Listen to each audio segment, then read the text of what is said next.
Hello everyone, চুকুস গ্যালারিতে তোমাদের অনেক অনেক অনেক স্বাগত। আজকে এখন বাজে 7:45, আমি রেডি হয়েছি। আমার বাড়িতে নারায়ণ পুজো আছে। তো অ্যাজ আই প্রমিস যে আমি আমার ছোটো ছোটো সবই ব্লগিংয়ের মাধ্যমে দেখানোর চেষ্টা করব। আমার খুব একটা ভিডিও করা হয় না, কারণ সবটা আমাকেই করতে হয়। যেহেতু ভিডিও প্লাস যেখানে যাচ্ছি সেই কাজটাই, দুটো জিনিসই আমাকেই করতে হয়, সেই জন্য করা হয় না। আজকেও সেম, আজকে পুজো প্লাস ব্লগিং, তো দুটো করতে পারবো কি না জানি না, বাট আমি অবশ্যই শেয়ার করবো তোমাদের সাথে। Thank you. চলো দেখতে থাকি কী হয় এরপরে। প্রচণ্ড গরম পড়ার পরে মোটামুটি এখন বৃষ্টি হচ্ছে। এটা আমাদের আজকের ওয়েদার। সকাল থেকে বেশ ভালো রকম বৃষ্টি হচ্ছে। যদিও বৃষ্টি আমি ভীষণ এনজয় করি, বাট অনেকেই পছন্দ করে না, কারণ তাদের কাজের অনেক ক্ষতি হয়ে যায়। বাট আমি সত্যি বলতে ভীষণ ভালোবাসি বৃষ্টি। তার মধ্যে আমি কাল পড়ে গেছিলাম, আমার তো বলাই হয়নি। সে রিক্সা থেকে মুখ থুবড়ে পড়ে গেছে। আমার ডান হাতটা শেষ হয়ে গেছে, ডান হাতটা, ডান পাটা ভীষণ ব্যথা করছে। দেখি যতটা করতে পারবো অবশ্যই দেখাবো। যদিও আমাদের উপোস ছিল, বাট চাটা ছাড়া একদমই চলে না। মানে আমাদের বাড়িতে যতবার চা হয়, আমি বাড়িতে থাকলে অবশ্যই চা খাই। আমরা সবাই আর কি ভীষণ চা প্রেমী মানুষ। আর এই যে এখন ঘুম থেকে উঠেছে, ঘুম থেকে উঠে কিছুক্ষণ নাটক করে আবার ঘুমাতে চলে যাবে। এখন ভোর 7টার সময় একটু ঘুম থেকে উঠে একটুখানি প্যাম্পার ট্যাম্পার হয়ে আবারও ঘুমাতে চলে যাবে। একটু নাটক করার জন্য কিছুক্ষণের জন্য ওঠে, তারপরে পুজোর কাজ আমি শুরু করি আর কি, ওর এইসব দেখ। তো আম্মা মাঠে গিয়ে এই ঘাস তুলে আনে, যেখান থেকে আমি বসে বসে দুব্বা বাজছিলাম। দুব্বা বাজতে আমার ভালো লাগে, তবে পরিষ্কার গাছ থেকে। এই নোংরা গাছ ধরতে আমার একদম ভালো লাগে না। এটা আমাদের ঠাকুর ঘর।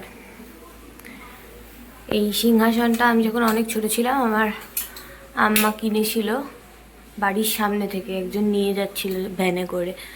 আর এই ঠাকুরটা আমি কিনেছি এবছর সরস্বতী পুজোয়। এখানে সব জিনিসপত্র রাখা আছে। এখন আমি ফল কাটতে বসবো। তো সকালের এই প্রথম কাজটা আমিই শুরু করি, সেটা হলো ফল কাটা। ফল ধুয়ে ফল কাটা। এই ফল কাটতে আমার ভালোই লাগে। আমি ফল খেতেও ভালোবাসি, আমার কাটতেও ভালো লাগে। পাড়ায় যখন কালী পুজো হয় তখন আমিই করি। আমার ভীষণ ভাল লাগে পুজোর কাজ করতে। তো এখন ফলটা কেটে রেডি করে নিই। তো এই যে এতগুলো ফল আমি কেটেছি, সলতে বানিয়েছি, দেন নৈবেদ্য বানিয়েছি। এগুলো সব নৈবেদ্য বানানোর পরে এখানে আম্মা বসেছে। নৈবেদ্যতে খালি বাতাসা দেওয়া হয়নি, ওটা পরে দেওয়া হবে। এখানে আম্মা বসেছে এইগুলো করতে, ওই সিন্নি প্রসাদের জন্য যা যা লাগে। আচ্ছা, তোমাকে আরেকটা জিনিস বলবে যে এই নৈবেদ্য সাজানোটা ঠিক কেমন হয়েছে।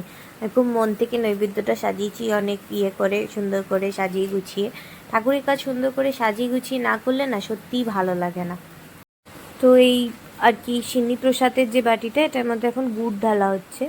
এই সিন্নি প্রসাদ বানানোটা আমি ফার্স্ট টাইম শিখলাম আর কি। এর আগে আমি কোনোদিনও সিন্নি বানাইনি, বা সিন্নি প্রসাদ বানাইনি, বা দেখিও নি কোনোদিনও। এই ফার্স্ট টাইম আর কি বাড়ির নারায়ণ পুজোটা আমি মানে বসে থেকে করলাম। এর আগেও হয়েছে, কিন্তু কখনো আমি অতটা খেয়াল করিনি। যেমন কালী পুজোর কাজ বাজ আমি সব জানি, বাট এগুলো সেরকম আমার জানা নেই। তো আর কি সিন্নিটার বিকেলবেলা যখন সিন্নি প্রসাদ মাখা হয়েছিল তখন আমিই মেখেছিলাম। তো এখানে নাড়ুর প্লেটটাও সুন্দর করে সাজিয়ে নিয়েছি কাজু কিশমিশ খেজুর দিয়ে।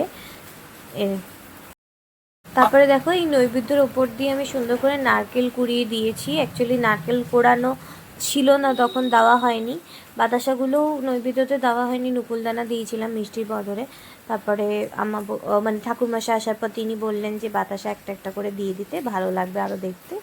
তো নৈবেদ্যতে বাতাসা দিলাম। এখানে ফুল কুচি করে রেখেছি। এটা আমাদের ঘরের ঠাকুর। এই আর কি, ঘরে এতগুলো ঠাকুর আছে আমাদের। তো এই দাদু আমাদের বাড়িতে পুজো করেন আর কি। উনি অ্যাকচুয়ালি আমাদের ওরা মোটামুটি পুরো পাড়াতে সব জায়গাতেই পুজো করে। আমাদের পাড়ায় দুর্গা পুজো হলেও উনিই পুজো করেন। তো উনি চলে এসছেন, এখন সব গোছানো উনি গোছাবেন। এই তো লজ্জা করে, তুই বাড়ির পুজোতে তুই এভাবে পড়ে আছিস, একটা কোনো কাজে লাগছিস না? আমার লজ্জা করে না। কেন করে না তোর লজ্জা? বিকজ আমার ইচ্ছা করছে না, আমার ঘুম পাচ্ছে। সারাক্ষণ ঝগড়া করছে দুজন। আবার ভালো লাগে ঝগড়া করার সময় কোনো থাকে না, সারাক্ষণ চিটচিট করে আছে। শোন, ওটা না থাকলে না লাইফে স্পাইস থাকে না আর সারাক্ষণ তো তুমি আমার কাকার লাইফে যে স্পাইস দিয়ে দিচ্ছে খালি খালি কাকাইকে বলে না কাকা ঝাল ভালো খায় তাই স্পাইস দিয়েছি। আমরা বাঙাল, আমরা লঙ্কা খেতে ভালোবাসি, তাই আমাদের লাইফও স্পাইস থাকে। খালি স্পাইস দিয়ে দাও, তারপরে কাকাই ভারত থেকে জানিস তো আগেকার দিনে স্পাইস এক্সপোর্ট হতো, এখন এখনো কমে গেছে, ওই জন্য আমি স্পাইসটা দিয়ে দিই। সেটা শুধু কাকাই দিয়ে দাও। তোরা বুঝবি না, তোরা খালি অনলাইন শপিং, রেস্টুরেন্টে খাওয়া এসব দিয়ে ব্যস্ত। কোন মেল জেন্ডার আছে সব রকমের মধ্যে যে নিজের ওয়াইফকে ভয় পায়? তো এই যে আরো দুজন চলে এসছে আমাদের বাড়িতে, আরো দুজন ব্যাটালিয়ন। তো এখানে বসে আড্ডা চলছে, আর কিছুক্ষণের মধ্যে পুজো শুরু হবে।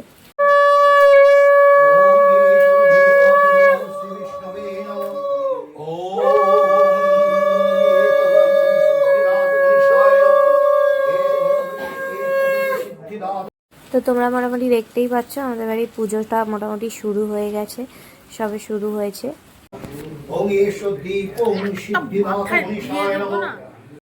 তো এখানে আরেক ব্যাটালিয়ন চলে এসছে, আমাদের ছোট ব্যাটালিয়ন।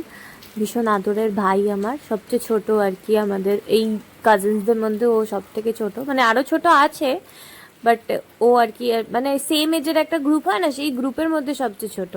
তো এখানে বাবা চলে এসছে, কাঁসার নিয়ে ঘন্টা বাজাচ্ছে বাবা, যেটা বাবা একদমই পারে না, কেউ ছিল না তো আম্মা বাবাকে দাঁড় করিয়ে দিয়েছে এখানে।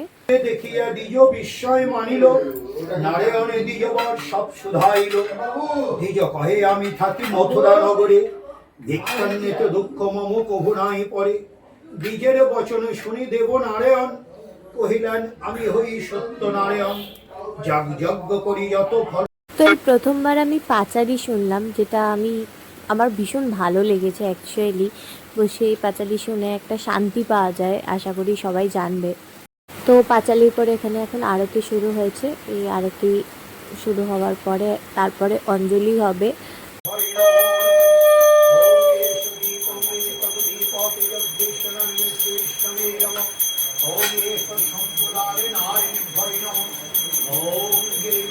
শঙ্খ চক্র ধরং বিষ্ণু দ্বিভুজং কৃতবাসনা। তো অঞ্জলির পরে সবাই এখন শান্তির জল নিতে এসছে, দাদু শান্তির জল দিচ্ছিলেন সবাইকে। পুজো এবার মোটামুটি আমাদের কমপ্লিট হয়ে গেছে। ঠিক আছে, শান্তি। যেমন আমি বললাম যে আমাদের সবচেয়ে ছোট ভাই, তো ওকে বিরক্ত করতে আমার তো ভীষণ ভালো লাগে, আর ওকে সাজাতেও আমার ভীষণ ভালো লাগে। এখানে প্রাণপণে চেষ্টা করলেও ছাড় পাবে না। তারপরে সোজা চলে গেলাম আর কি, যেরকম আমি বললাম যে সকালবেলা আমার ছোটো কাকি আর কি এখানে ওই সিন্নি প্রসাদ মাখছিল, তো সিন্নি প্রসাদ মাখাটা এখান থেকে দেখে নিয়ে তারপরে বিকেলবেলা আমি মেখেছি। এই পুজোর পরে ঘরের অবস্থা আর কি, সিন্নি প্রসাদটা ছোটো কাকি মাখলো, তারপরে আমি গিয়ে চাল মাখাটা মাখলাম। চাল মাখাটার আর ভিডিও করা হয়নি। তো ফিরে এসে দেখছি এখানে খুব গুরুত্বপূর্ণ একটা খেলা চলছে, ব্যবসায়ী খেলা। আমার বোনের ফেভারিট গেম, ও সবাইকে ধরে ধরে ব্যবসায়ী খেলতে বসায়। তা আমাকে ধরে বেঁধে ব্যাংকে বসানো হয়েছে ক্যাশিয়ার হিসাবে, যে এখানে টাকার লেনদেনটা আমিই করব। তো এখানে বসে সবাইকে বিরক্ত করছিলাম। তাহলে আজকের ভিডিওটা এখানেই শেষ করছি। প্লিজ ভালো লাগলে আমাকে কমেন্ট করে জানিও, আর পারলে একটু সাবস্ক্রাইব করে দিও। Thank you. আজকের মতো ভিডিওটা এখানেই, টাটা।